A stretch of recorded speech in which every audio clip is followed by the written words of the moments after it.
All right, how you doing today? Nice to see you. Today, we're here to talk about the 5 things I dislike about the EM5 Mark III from Olympus. Stick around.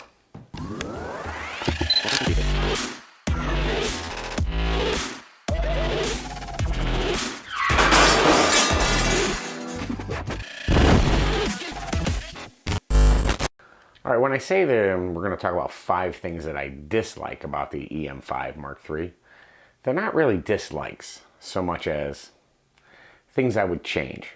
Because honestly, I love this camera. So it's just, there's a few things that I think would be better if they could be changed. They might not be able to.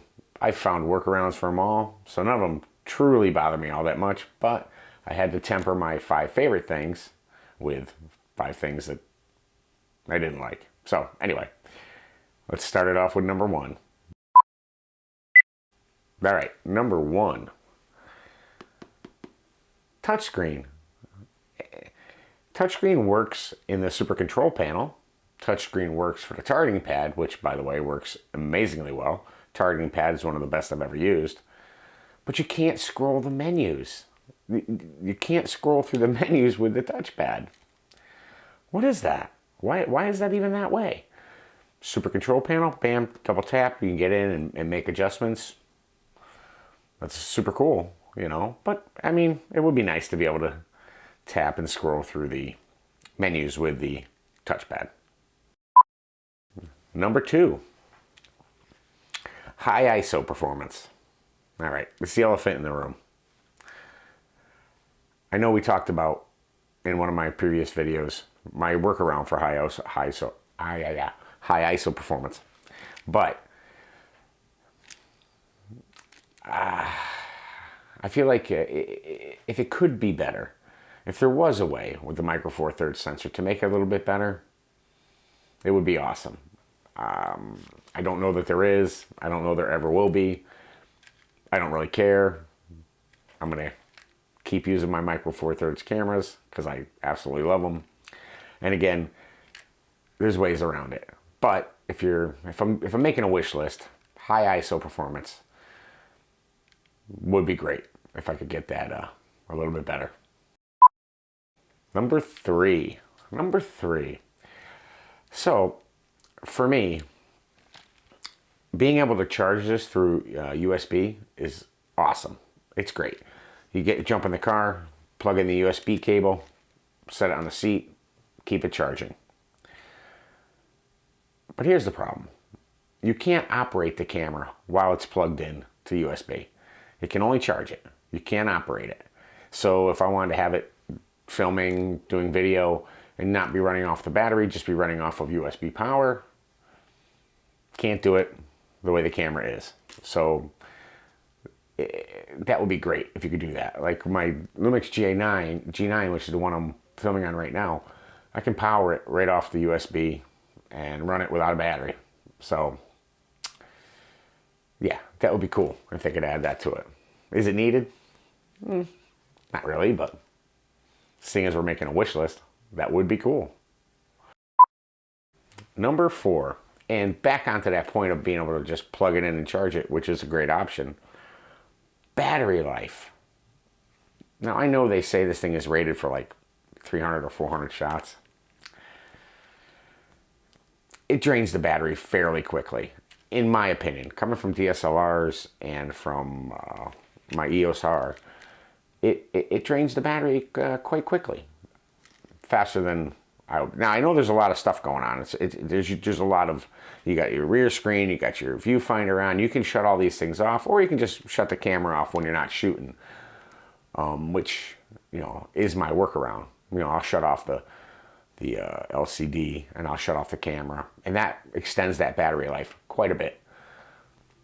But if I'm making a wish list again, I'd like to be able to leave the camera on, hanging on my side, hit the button, wake it up, and start shooting. So battery life, number 4. I wish they had stuck with the larger battery that used to be in it, because with their power savings that they've done to this machine to run the smaller battery, could you imagine how many shots this thing would get with the bigger battery? it'd be awesome. But I think they really didn't want to compete with the EM1X and the EM1, which, yeah, makes sense. Makes sense to me. So battery life, number 4. And last but not least, number 5. Number 5 has got to be, though I've not had a problem with it, the plastic body. Now you listen to me. I don't want any plastics. I've seen a lot of pictures on the internet of people with their broken off tripod mounts from hanging it off their side with rapid straps and things like that. Now, I don't know how hard they were using it. I've been using this for 7 months, and that's the only way I carry it, is usually with a rapid strap off my side. Obviously, it hasn't broken, but you know, I worry that it will. I don't worry that much, but you know, I guess if it breaks, it breaks. But that's never been something I ever thought about with a camera. I've always had no problem with the tripod mounts. And again, I don't know what kind of use the people who broke them were doing. Were they, you know, did they have a 100 to 400 lens hanging off of it on a tripod? Did it fall over? Did it hit a rock? Who knows? Maybe it just broke from walking. If that's the case, well, I'd be pretty scared about that. I had to dig a tripod screw out of my friend's A6400 Sony. I mean, he had over cranked the screw so much that it actually sheared off the screw inside of the body, and I had to drill it and get it out of there. That's how tight he had it in there, and it didn't crack, break, or anything on the body. So do I think this would handle that? I don't know. I mean, normally, I mean, the body feels very solid. There's no creakiness. It doesn't crack and creak, and it doesn't feel like plastic, like you would expect something plastic to be. But again, you know, if it was out of a, you know, magnesium, aluminum, it would give it more of a premium feel. It would make it a little bit heavier. That it would do, but it would, you know, give it a little more premium quality to it. I mean, I'm not worried about the weather sealing on this thing at all. You know, do I need a metal body? No. But if I'm griping, if I'm making a wish list, metal body would be great. So, to be 100% honest with you, coming up with 5 things that I didn't like about this camera was actually quite tough for me, because realistically, I'm very happy with it. I'm very happy with all the form and features of it. I would suggest the EM5 Mark III to anybody who is, you know, active, hiking, you know, sport shooting, even wildlife shooting. I've not had a problem with this camera as far as like getting in there, carrying lenses with me. I've had, you know, I'll carry 2, 3, 4 lenses with me in my pockets. So, I mean, if you're looking for the portability and to still get high quality, I mean, I would suggest this camera to anybody. In fact, I would almost suggest any of the Olympus lineup for good quality. My next review, or not so much a review now that the thing's, you know, older, is going to be my thoughts on the EM10 Mark III. I have an EM10 Mark III, which I absolutely love. It is a great camera, and I think it doesn't get enough love. I think that it is underrated in many ways. It's a wonderful camera. I have it fitted with the 14-150. So that's going to be my next review / thoughts video. So if you'd like to see that, subscribe, like, make a comment. If there's anything you want to know specifically about this camera that I haven't discussed, or you want to see a sample of something, if you're interested in the camera and you just have questions, feel free to comment below, and I'll get back to you. Other than that, I think that's it. That's my my 5 things that I just hate about this camera. Not really.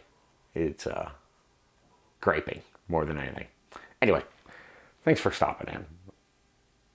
I'll see you next time.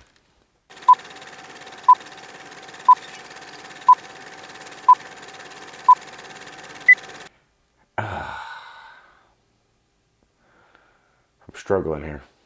Struggling. We're just filming away here. Gonna have a lot to cut out. Because I got nothing right now. I just completely lost all my thoughts. And I didn't bring my paper in with me. Oh.